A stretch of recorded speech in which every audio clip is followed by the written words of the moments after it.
तो ये पहली भट्टियों में जो भी अभी हम देख रहे हैं ना, जो बड़े बड़े दीदियाँ हैं, जैसे कि आशा दीदी है, चंद्रिका दीदी है, जो कुलदीप दीदी जी हैं, तो ये सब ये पहले पहले बैच की भट्टी से निकले हुए आत्माएं है ना। तो बाबा ने उनका जब ट्रेनिंग कोर्स पूरा हुआ, तब ये उनको, मतलब जब ये सेवा के लिए जा रही थी दीदियाँ, तब उनके प्रति बाबा ने ये महावाक्य उच्चारण किए थे। तो बाबा ने इसमें उनको विशेष शिक्षा दिया है कि आपको बड़ा से बड़ा त्याग क्या करना है, उसके बाद सेवा कैसी करनी है ना। उसके बाद बाबा ने बोला है कि मतलब बल्क में सेवा कैसे करनी है, थोड़ी थोड़ी सेवा तो हम करते हैं, लेकिन ज्यादा सेवा कैसे करनी है, ये सारी बातें बताइए। विशेष ये पहला पूर्व कह सकते हैं, हम पहली बैच कह सकते हैं। उसके बाद ट्रेनिंग प्रोग्राम तो शुरू हुए थे, लेकिन ये सबसे पहला ट्रेनिंग जो कुमारियों का पूरा हुआ था, उसके उपलक्ष्य में बाबा आए थे और बाबा ने महावाक्य उच्चारण किए। तो हम सुनते हैं बाबा से ही बाबा के महावाक्य। तो तारीख है 16/6/1969। तो सभी जन अपने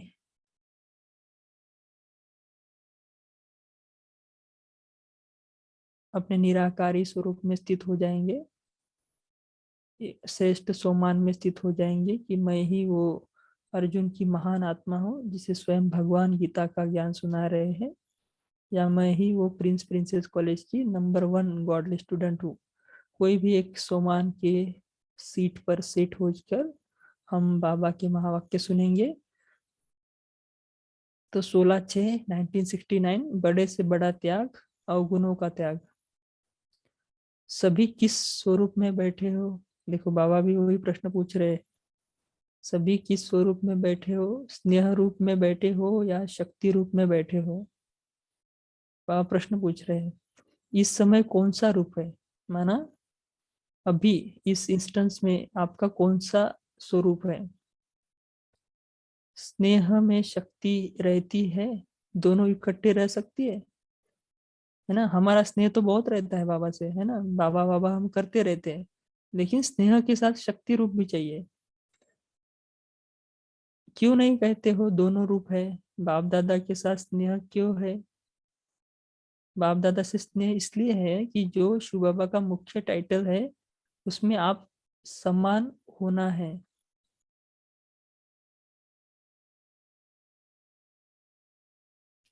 मुख्य टाइटल कौन सा है? तो किसी ने कहा सर्वशक्तिवान।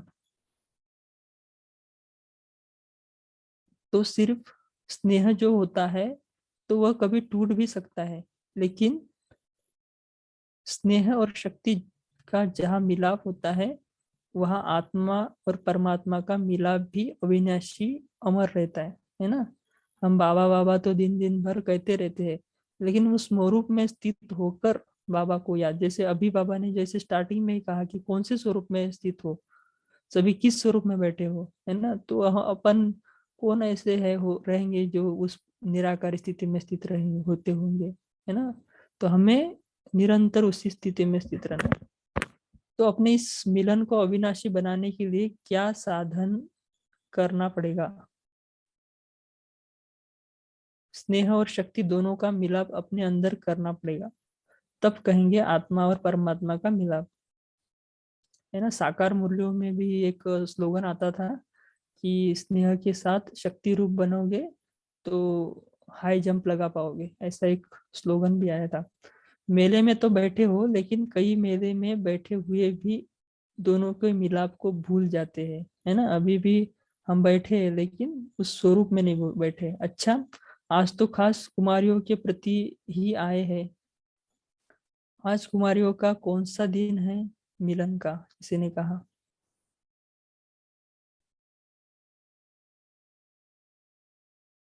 रिजल्ट भी आप सभी की निकलती है। अपने रिजल्ट को खुद जान सकती हो?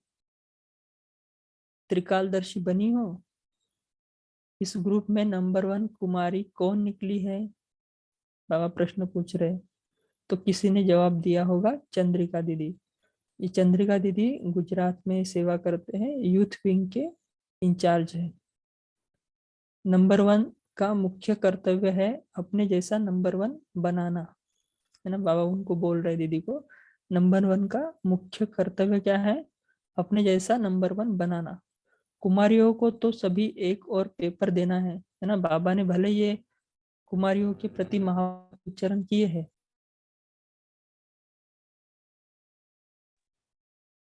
लेकिन हमें समझना है कि बाबा हमारे लिए बोल रहे।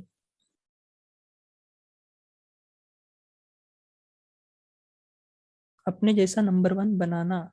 कुमारियों को तो अभी एक और पेपर देना है, वह पेपर प्रैक्टिकल का, न कि लिखने का, है ना। सभी ने ट्रेनिंग तो लिया है, ये ट्रेनिंग करना भी बहुत बड़ी बात रहती है, लेकिन बाबा बोलते हैं कि और एक पेपर देना है।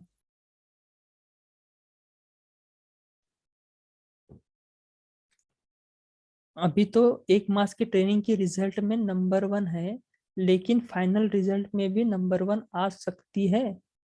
लेकिन उसके लिए कौन सी मुख्य बात बुद्धि में रखनी है ना, ये अपने ऊपर भी लागू होती है। त्याग और सेवा तो है। एक और मुख्य बात है, सभी से बड़ा बलिदान कौन सा है? और सभी से बड़ा त्याग कौन सा है? दूसरों के अवगुणों को त्याग करना, यह है बड़ा त्याग। सभी से बड़ी सेवा कौन सी है? जो श्रेष्ठ सेवादारी होंगे वह मुख्य कौन सी सेवा करेंगे?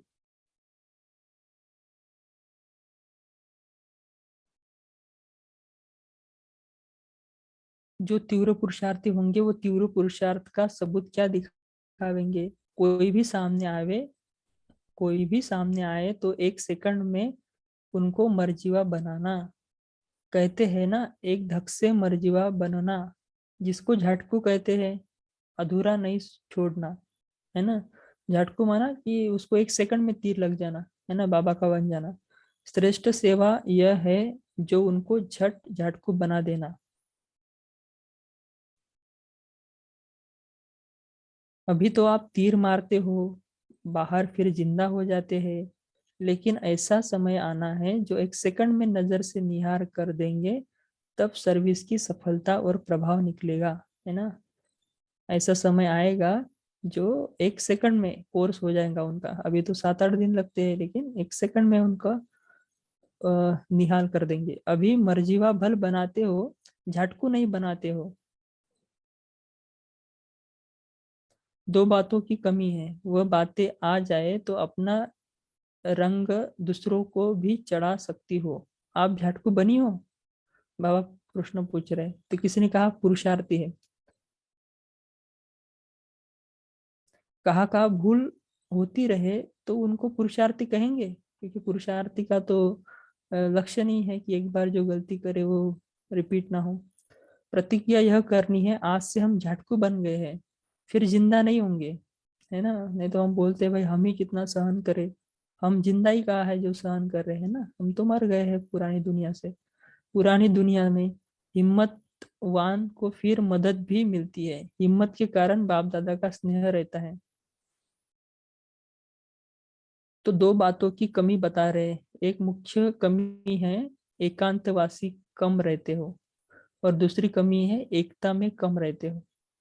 एकता और एकांत में बहुत थोड़ा फर्क है। एकांत स्थूल भी होता है, सूक्ष्म भी होता है, इसमें दोनों की आवश्यकता है। एकांत के आनंद के अनुभवी बन जाए तो फिर बाहर मुक्ता अच्छी नहीं लगेगी। फिर बाहर मुक्ता में सभी का इंटरेस्ट जास्ती जाता है। इन दो बातों की मेजोरिटी में कमी है ना। बाबा ने एकांत वासियों के दो बताए हैं, एक सूक्ष्म और स्थूल। स्थूल का एकांत हम सभी को पता है, लेकिन सूक्ष्म का एकांत माना एक के ही अंत में खो जाना, यह है सूक्ष्म का एकांत। इन दो बातों की मेजॉरिटी में कमी है। अव्यक्त स्थिति को बढ़ाने के लिए इसकी बहुत आवश्यकता है ना। पिछली कुछ मुरलियाँ अव्यक्त स्थिति को बढ़ाने के लिए चली है बाबा की, तो उसको बढ़ाने के लिए ये एकांत का अभ्यास जरूरी है। इसमें ज्यादा एकांत में रुचि रखनी है। कुमारियों को अब जाना है प्रैक्टिकल कोर्स में, कोर्स देने, है ना। अभी ट्रेनिंग उनका हुआ है पूरा, तो वो अभी अपने अपने सेवा केंद्र संभालने के लिए जा रहे हैं, इसलिए बाबा बोलते हैं प्रैक्टिकल कोर्स देने के लिए।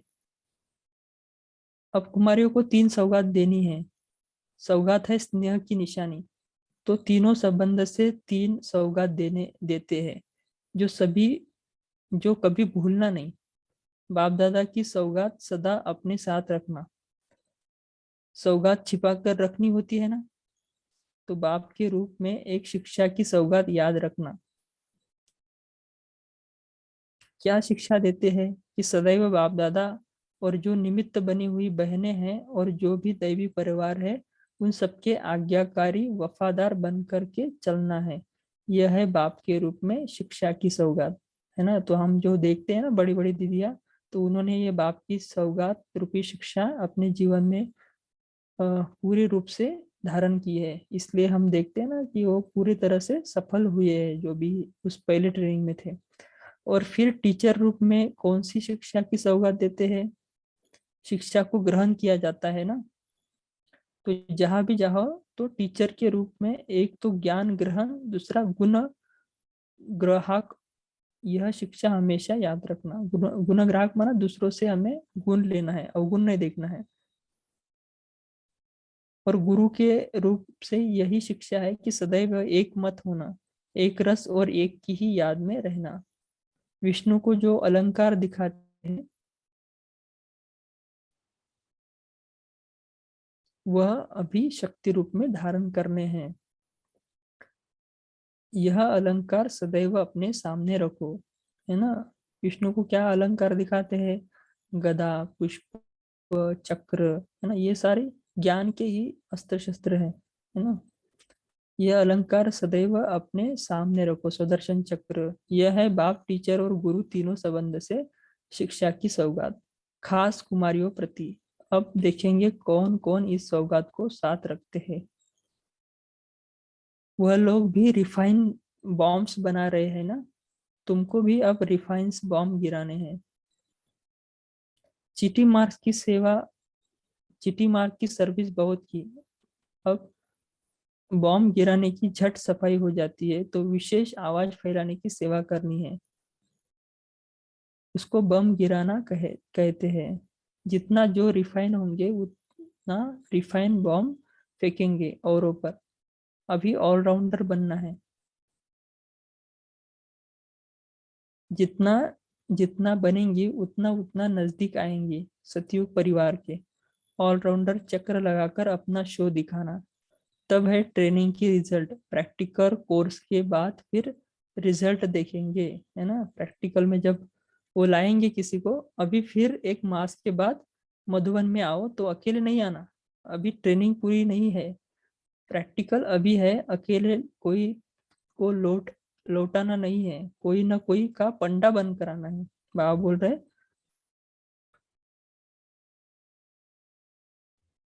अभी सिर्फ प्रैक्टिकल नहीं हुआ, थियोरटिकली सिर्फ हुआ है आपका ट्रेनिंग। प्रैक्टिकल कब होगा? जब कोई ना कोई का पंडा बनकर आना आएंगे, तो यात्री ले आना है। बाप दादा की इन कुमारियों में बहुत उम्मीद है। उम्मीदवार रत्नों को बाप दादा नयनों में समाते हैं। अच्छा, तो ये छोटी वाणी थी, तो दूसरी भी वाणी है इसके साथ। 18/6/1969 पार्टियों के साथ मुलाकात, है ना। तो इसमें बाबा ने 4 पार्टियों के साथ मुलाकात किया है। तो उसमें बाबा ने यही कहा है कि हमें निमित्त बनकर, नम्र बनकर सेवा करनी है ना। जैसे आज भी बाबा ने बोला था ना, आज की अव्यक्त मुरलियों में, कि सेवा हमें स्व के साथ सर्व की करनी है। ऐसे बाबा ने इसमें भी बोला है कि हमें निमित्त बनकर, नम्रचित बनकर सेवा करनी है। उसके बाद संगम युग का भी बाबा ने महत्व बताया है। और इसमें बाबा ने एक राज बताया है कि सतयुग में हम कितना समय राज्य अधिकारी बनेंगे, उसकी परख कैसे करेंगे। उसका हमें अगर समझना है कि हम सतयुग में कितना समय राज्य भाग्य लेंगे, तो उसका परख है कि यहाँ पर हम कितना अपने स्वराज्य में टिकते हैं। यहाँ पर जितना टिकेंगे, तो भविष्य स्वराज्य अधिकारी भी उतना बनेंगे। तो डायरेक्ट सुनते हैं बाबा की वाणी, बाबा से ही। 18/6/1969 पार्टियों के साथ। तो पहला ग्रुप है, पाठशाला में जाते हो। पाठशाला का पहला पाठ क्या है? अपने को मर्जीवा बनाना। मर्जीवा अर्थात अपने देह से, मित्र संबंधियों से, पुरानी दुनिया से मर्जीवा। यह पहला पाठ किया है ना। कोई शरीर छोड़ता है तो शरीर छोड़ने के बाद उनको पता पड़ता है कि वो एक आत्मा है, लेकिन हमें तो इसी जन्म में पता पड़ा, इसलिए हमारा ये मर्जीवा जन्म हुआ है। तो यह पहला पाठ पक्का किया है। संस्कार से मर्जीवा नहीं हुए, तो किसी ने कहा होगा संस्कारों से मर्जीवा नहीं हुए। जब कोई मर जाता है तो पिछले संस्कार भी खत्म हो जाते हैं, तो यहाँ भी पिछले संस्कार क्यों याद आना चाहिए, वो आप पूछ रहे हैं। जबकि जन्म ही दूसरा, तो पिछली बातें भी खत्म होनी चाहिए। यह पहला पाठ है मर्जीवा बनने का।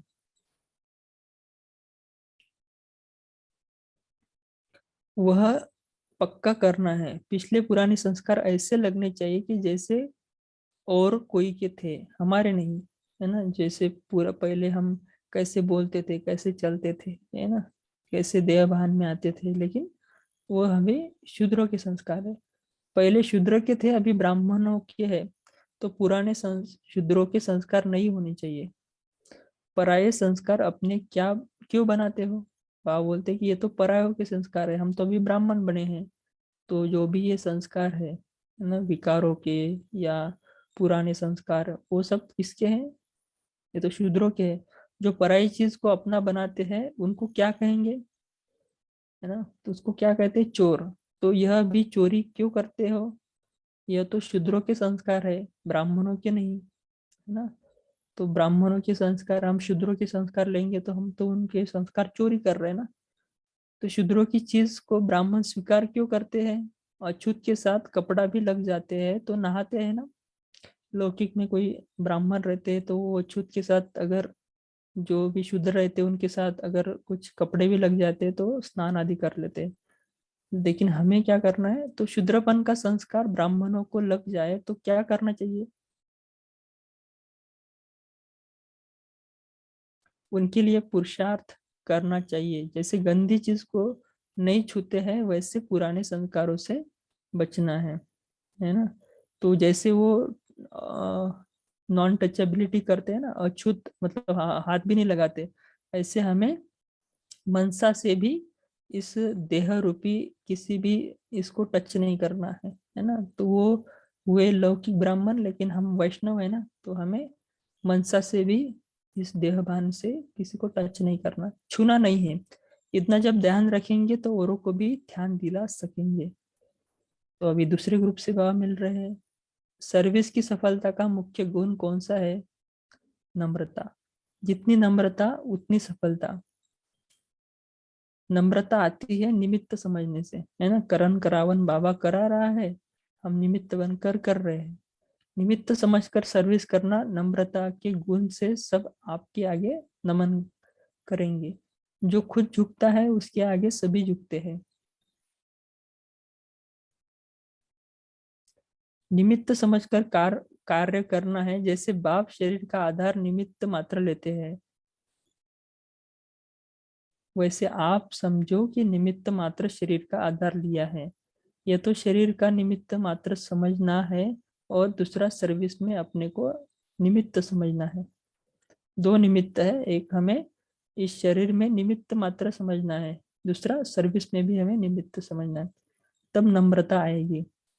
फिर देखो सफलता आपके आगे चलेगी। जैसे बाप दादा टेम्पररी देह में आते हैं, ऐसे देह को निमित्त आधार समझो। बाप दादा की देह में अटैचमेंट होती है क्या, आप प्रश्न पूछ रहे हैं। तो अभी भी इस क्षण, इस घड़ी भी हम कौन से स्मृति में हैं, क्या अभी भी हम देवभान में हैं, ये भी अभी अभी भी चेक कर सकते हैं हम, है ना। कितना समय सिर्फ मुरली हमें सुनना नहीं है, प्रैक्टिकल में अपने जीवन में इम्प्लीमेंट करना है, तभी उसका कुछ ना कुछ फायदा होगा। नहीं तो ये भी कोर्स पूरा पूर्ण हो जाएगा। अभी लास्ट की मुरली में बाबा ने कहा था ना कि रिवाइज कोर्स भी पूरा हुआ, फिर भी ये नहीं हुआ, तो अभी भी हमें ये चेकिंग करना है। आधार समझने से अधीन नहीं होंगे। अभी देह के अधीन होते हो, फिर देह को अधीन करेंगे। तो बाबा अभी तीसरे ग्रुप से बात कर रहे हैं। गायन है, दृष्टि से सृष्टि बनती है। कौन सी सृष्टि बनती है, और कब बनती है? बाबा प्रश्न पूछ रहे। दृष्टि और सृष्टि का ही गायन क्यों है, मुख का गायन क्यों नहीं है? बाबा प्रश्न पूछ रहे। काम पर पहले पहले क्या बदली करते हो, पहला पाठ क्या पढ़ाते हैं? भाई भाई की दृष्टि से देखो। भाई भाई की दृष्टि अर्थात पहले दृष्टि को बदलने से सब बातें बदल जाती है ना। जैसे हमारी दृष्टि होगी वैसे हमारी सृष्टि बनेगी, इसलिए गायन है कि दृष्टि से सृष्टि बनती है। जब आत्मा को देखते हैं तब यह सृष्टि पुरानी देखने में आती है। पुरुषार्थ भी मुख्य इस चीज का ही है, दृष्टि बदलने का, है ना। दृष्टि बदलने से हमारी पूरी सृष्टि ही बदल जाती है। जब आत्मा को देखते हो तब यह सृष्टि पुरानी देखने में आती है। पुरुषार्थ भी मुख्य इस चीज का है।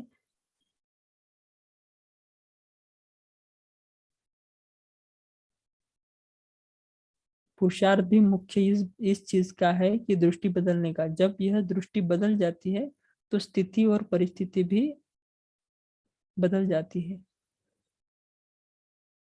दृष्टि बदलने से गुण और कर्म आप ही बदल जाते हैं। यह आत्मिक दृष्टि नेचुरल हो, है ना। जैसे हमारी दृष्टि रहेगी वैसे हमारे संकल्प, बोल और कर्म चलेंगे। बाबा चौथे ग्रुप से बात कर रहे हैं। जो संगम युग पर अपना राजा बनता है वह प्रजा का भी राजा बन जाता है।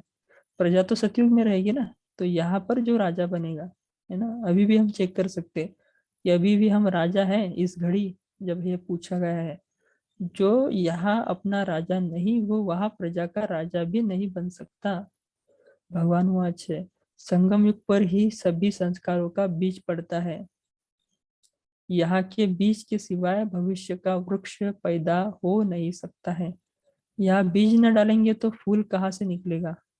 यहाँ अपना राजा बनने से क्या होगा, अपने को अधिकारी समझेंगे।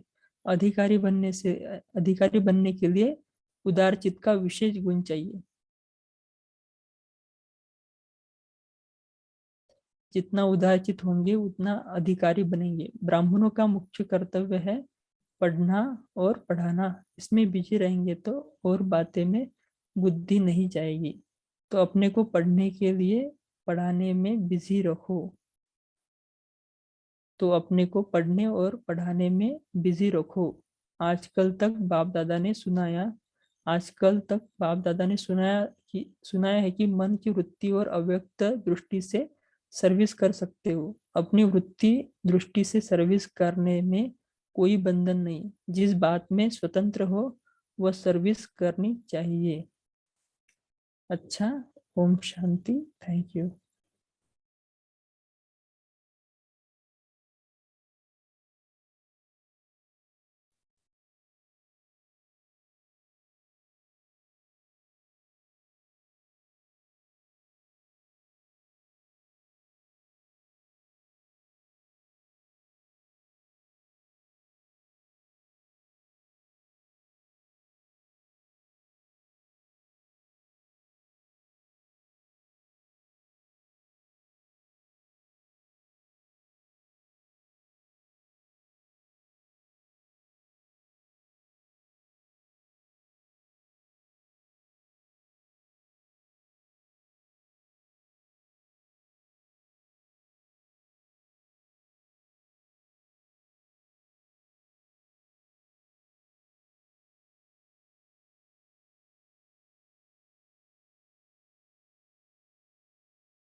ओम शांति। श्वेता दीदी, यहाँ पर डिस्कशन स्टार्ट कर सकते हैं?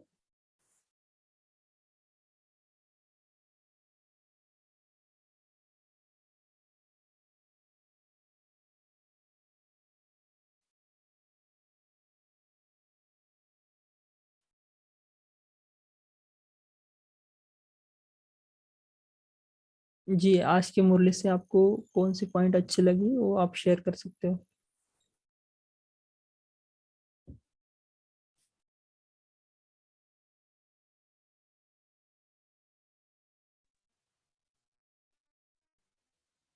ओम शांति। ओम शांति। हाँ जी, ओम शांति शेयर कर सकते इस ब्राह्मण जीवन का मुख्य कर्तव्य है पढ़ना और पढ़ाना है। यही ब्राह्मण जीवन है, इससे व्यर्थ से मुक्त हो जाएंगे। पॉइंट अच्छी लगेगी।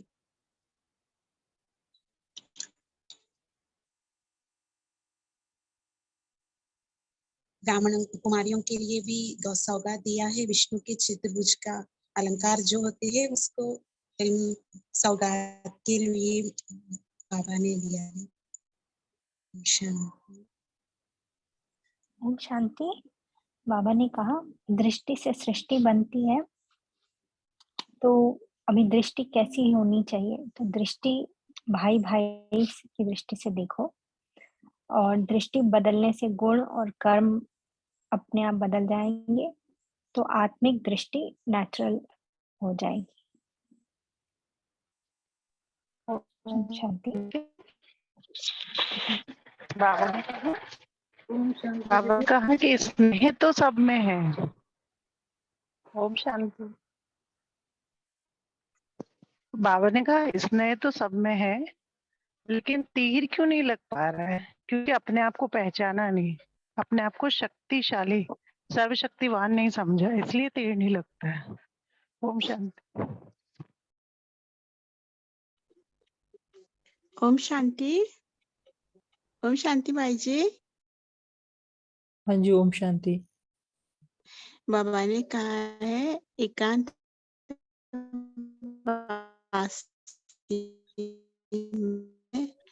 हम कम रहते हैं, हम ज्यादा बाहर मुद्दा में रहते हैं। और बाबा ने कहा है सबका गुण देखना है और गुण नहीं देखना है। ओम शांति। ओम शांति। आज बाबा ने स्नेह और शक्ति दोनों का मिलाप कहा है। दोनों का मिलाप अपने अंदर रहेगा तब आत्मा और परमात्मा का भी मिलाप अविनाशी और अमर रहेगा। और साथ में बाबा ने दूसरी बात कही है कि दूसरे के अवगुणों को देखना, अवगुणों का त्याग करना। ये दोनों बातें बुद्धि को बहुत अच्छी टच हुई आज। ओम शांति। ओम शांति। शूद्रों का संस्कार टच भी नहीं करना है। वो माया का संस्कार है, उसको टच नहीं करना। जैसे अछूत होता है ना, ऐसे ही तरह से बुरे संस्कारों को टच नहीं करना। जी, है ना। हम ब्राह्मण बने हैं ना, ब्राह्मणों को कितना नशा रहता है, तो हमें ब्राह्मण माना क्या? जिसका मन सदा ब्रह्म तत्व में परमात्मा की याद में रहता है, उसको ब्राह्मण कहते हैं। जी, जिन्होंने हैंड रेस किया है वो शेयर कर सकते हैं। सती दीदी जी।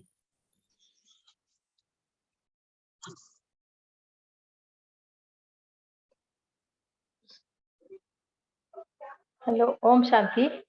जी, ओम शांति।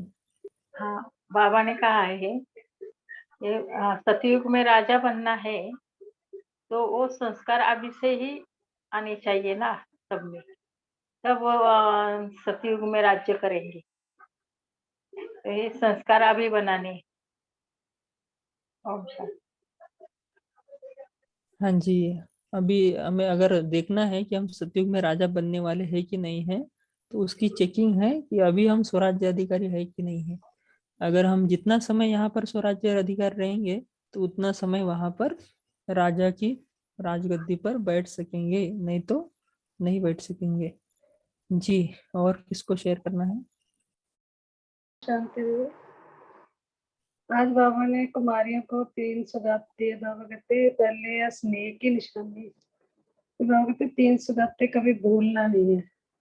बाबा कहते सौगात कुछ पाकर नहीं आती है। बाबा ने कहा बाबा के रूप में, बाप के रूप में बाबा कहते आज्ञाकारी वफादार बन के चलना।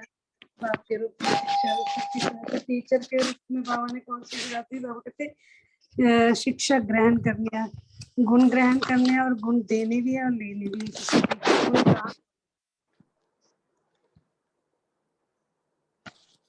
ओम शांति।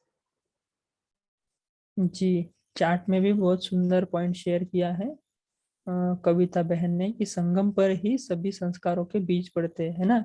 तो अभी ही हम रिकॉर्ड भर सकते हैं, पूरे कल्प का रिकॉर्ड हमें अच्छी रीति से भरना है। तो अभी ही हम बीज भर सकते हैं, अभी ही हम वो पुरुषार्थ कर सकते हैं। जी,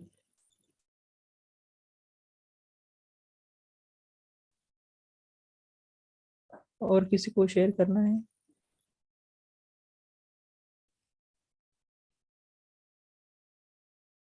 संगीता बहन जी, आप अनम्यूट है, आपको शेयर करना है कुछ?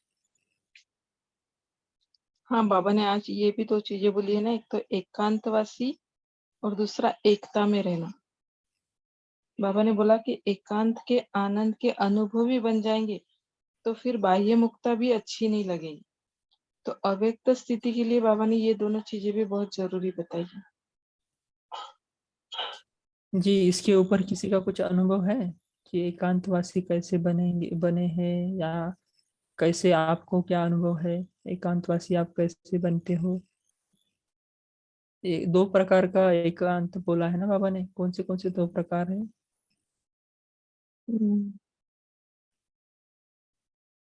एक तो स्थूल रीति से एकांत में रहते हैं, है ना, और हाँ, दूसरा एक के अंत में खो जाना, उसको भी एकांत कहते हैं। हाँ।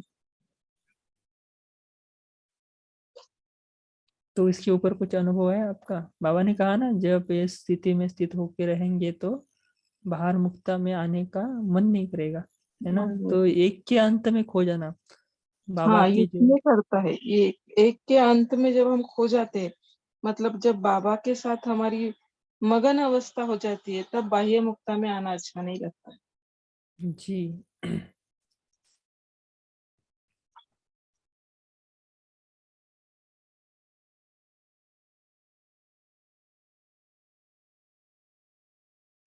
और किसी ओम को कुछ शांति। जी, जी भाई जी, जब आत्मिक स्थिति में रहते हैं तो और आत्मा के बारे में जानना जब स्थिति में होते हैं तो उस गुण को जानना है। तो जानते जानते एक क्वेश्चन, उस स्थिति में बैठा तो एक क्वेश्चन आया कि जैसे आत्मा की सीट पर जब आत्मा बैठी है तभी वो बोल सकती है क्या? जब जैसे बाबा दादी के तन पे आते थे तो दादी बोलती थी, मैं साइड होके बैठ जाती थी। तो क्या उस सीट पे बाबा बैठते थे तब वो उनके तन से यूज लेते थे? हाँ जी, जब बाबा तो दादी के शरीर में आते हैं तभी वो बाबा अव्यक्त वाणी चलाते थे। जी शायद आप यही पूछ रहे हो ना का? जी जी, मतलब मेरे कहने का है कि क्या वो सीट, जिस सीट पे आत्मा बैठती है, तो बाबा भी उस सीट पे स्वयं जाके बैठते थे और दादी की आत्मा को साइड बिठाते थे क्या? ऐसे नहीं है, ये साइड बिठाते माना इतना आत्मा को इतना स्पेस थोड़ी ना लगता है। आत्मा जी सूक्ष्मति सूक्ष्म है ना, वो बहुत सूक्ष्म है, हम इसका सोच भी नहीं सकते, इतना सूक्ष्म है ना। एटम जी दिखते में आता है ना, तो आत्मा भी बहुत सूक्ष्म है। ऐसे नहीं कि जैसे हम चेयर पर बैठते हैं तो एक जन एक ही चेयर पर बैठ सकता है, नहीं, वो बहुत सूक्ष्म है। एक मतलब साइड में करने की जरूरत नहीं है ना, इतना सूक्ष्म है। तो बाबा सिर्फ आके उनके जो सीट है वहां पर सेट होते थे, और जब दादी एकदम ट्रांस में चली जाती थी तो बाबा पूरे शरीर का कंट्रोल लेके फिर वाणी चलाते थे। जी, आत्मा क्योंकि भाई शरीर जी धारण जो करेगी तब तो बोलेगी ना। आत्मा जब तक शरीर धारण नहीं करती तब तक बोलेगी कैसे? जी ओम शांति। आपने जो देखा है, जो वहाँ अपना पावर ऑफ सकाश में वो दिखाते हैं, कोई फीमेल का या इसका हेड दिखाते हैं और उसमें चमकती हुई आत्मा दिखाते हैं, साइड एंगल से ऐसे घुमाते हैं। तो वहाँ अंदर जहाँ पिट्यूटरी ग्लैंड और इसका कॉम्बिनेशन है, वहाँ आत्मा स्थिर वहाँ लटकती हुई है।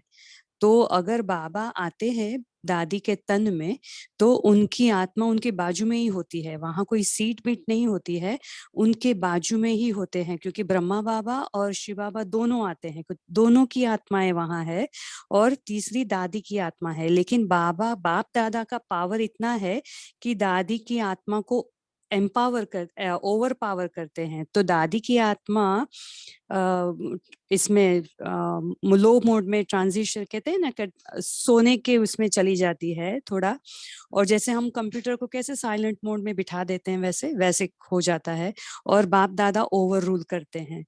तो बाप दादा की जो दो आत्माएं हैं वहां, दादी की भी आत्माएं वहां ही रहती है, लेकिन बाप दादा बोलते हैं क्योंकि उन्होंने ओवर पावर ले लिया है, कंट्रोल ले लिया है, इसलिए तो दादी की आत्मा को साइलेंट कर दिया है और बाप दादा बोलते हैं, इसलिए बाप दादा का वॉइस भी ऐसे एको में आता है। ठीक है, ओम शांति। ओम शांति। थैंक यू दीदी, क्लियर। आपने दीदी ये सुना? ओम शांति दीदी। हाँ जी। दादी का भी अनुभव सुनेंगे ना दीदी? आप जो क्वेश्चन पूछ रही थी कि गुलजार दादी खुद ही कहती थी कि मुझे नहीं पता होता था कि मैं बाबा ने क्या मुरली चलाई, फिर मैं दूसरे दिन मुरली पढ़ती थी। तो बाबा दादी की आत्मा उसी में होती थी, लेकिन बोलते हैं ना मर्ज हो जाती थी एक तरह से, उन्हें नहीं, है ना, बाबा ही इम्पावर कर लेते थे पूरा दादी के शरीर को, तो वही बोलते थे। तो बाद में दूसरे दिन दादी खुद मुरली पढ़ती थी उस मुरली को, तब पता चलता था बाबा ने क्या कहा है। जी ओम दीदी, शांति। थैंक यू दीदी, क्लियर आप हुआ। गुलजार दादी का अनुभव सुन सकती हैं, ऐसी क्लास है दादी की। हाँ हाँ, मैंने सुना तो है, सुना। तो दादी मर्ज हो जी जाती, मतलब तो उस समय दादी को नहीं पता होता था ना, तो वो उनका शरीर का आधार लेके पूरा अपना खुद मुरली चलाते थे।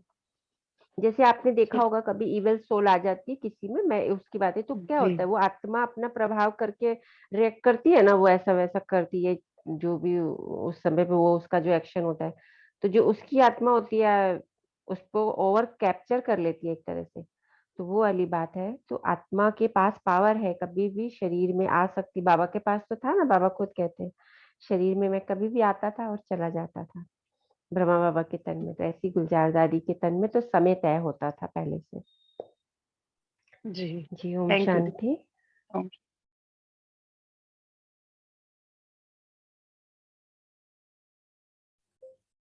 ओम शांति। अपने पास अभी 50 सेकंड है, किसी को लास्ट पॉइंट शेयर करना है तो कर सकते हैं।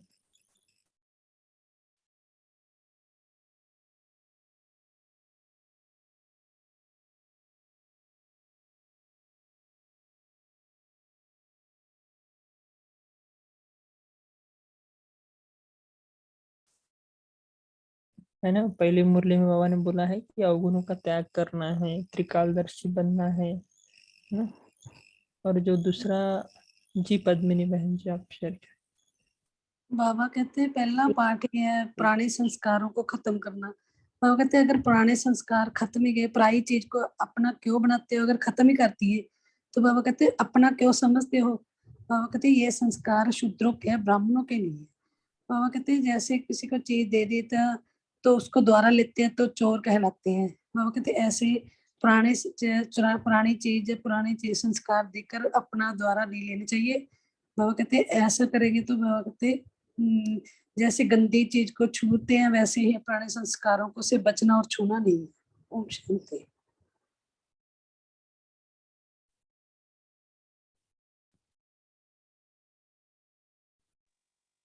ओम शांति भाई जी। जैसे बाबा ने आज कुमारियों का जब कहा था तो उसमें नंबर 1 चंद्रिका दादी को कहा था, तो उनको कहा कि जैसे अभी नंबर 1 हो तो हमेशा नंबर 1 रहना है ना, ट्रेनिंग में नंबर 1 आई, और सब आप समान बनाना है, जैसे आप हो खुद तो वैसे आप समान बनाने हैं, और नेक्स्ट टाइम आना है तो पंडा बन के आना है ना, आप समान बच्चे बना के। बाबा ने सबके लिए कहा है ऐसे। तो ओम शांति। ओम शांति। निमित्त ओम शांति। बनना।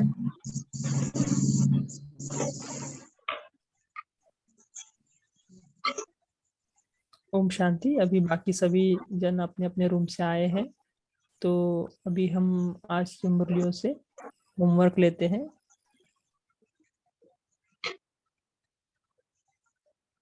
है ना। तो पहला होमवर्क हम ये लेंगे कि स्नेह के साथ शक्ति रूप में ही हम अस्तित्व होने का अभ्यास करेंगे कल, है ना। स्नेह के साथ शक्ति स्वरूप में, है ना। तो सारे दिन में हम अपने कोई भी एक आत्मिक स्थिति में स्थित रहकर बाबा के साथ स्नेह में रहेंगे, है ना। चाहे आप देही अभिमानी स्थिति में रहो, निराकारी रहो, फरिश्ता रहो, लेकिन कोई ना कोई शक्ति रूप में हमें स्थित रहना है। और दूसरा जो बाबा ने कहा है कि संगम युग पर अपना राजा बनना है ना। तो ये भी कॉमन ही होमवर्क है दोनों मुरलियों से, कि अगर हम अपना स्वराज्य अधिकारी अभी बनते हैं तो ही हम विश्व राज्य अधिकारी बन सकेंगे, क्योंकि संगम पर ही पूरे कल्प का बीज पड़ता है। तो ये कल के लिए हम पूरा दिन होमवर्क लेंगे।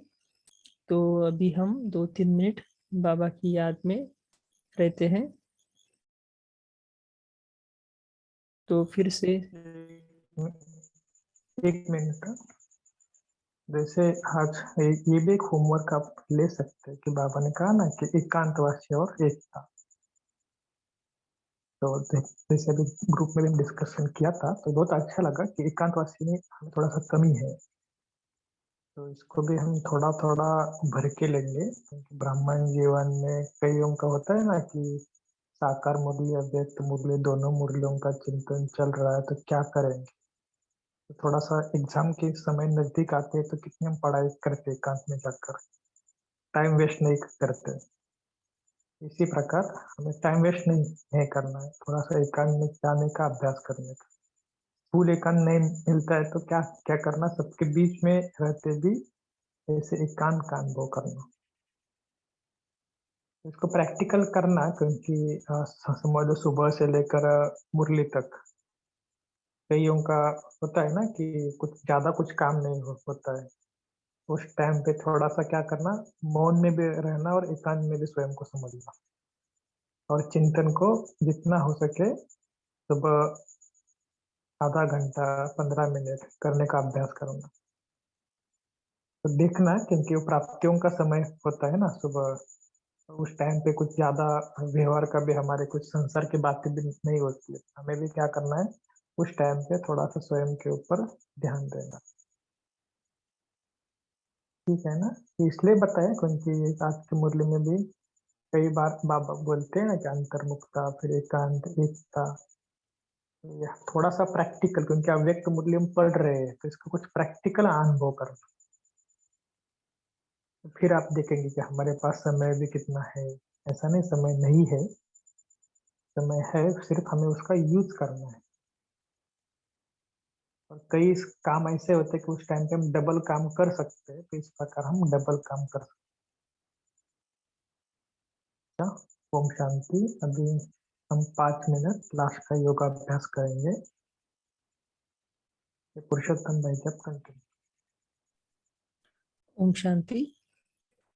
देखिए अपने आप को भ्रुकुटी सिंहासन पर स्वराज्य अधिकारी आत्मा, मैं आत्मा मन बुद्धि संस्कारों की मालिक हूँ। बुद्धि को, मन को जहाँ जितना समय टिकाना चाहती टिका सकती हूँ। मैं वर्ल्ड ऑलमाइटी अथॉरिटी की संतान, मास्टर वर्ल्ड ऑलमाइटी अथॉरिटी हूँ। मन बुद्धि संस्कार ये अधीन है और मैं अधिकारी हूँ। देखिए आत्मा की चमक पूरे शरीर में फैल रही है और ये साकारी शरीर आकारी बन गया। देखिए अपने आप को,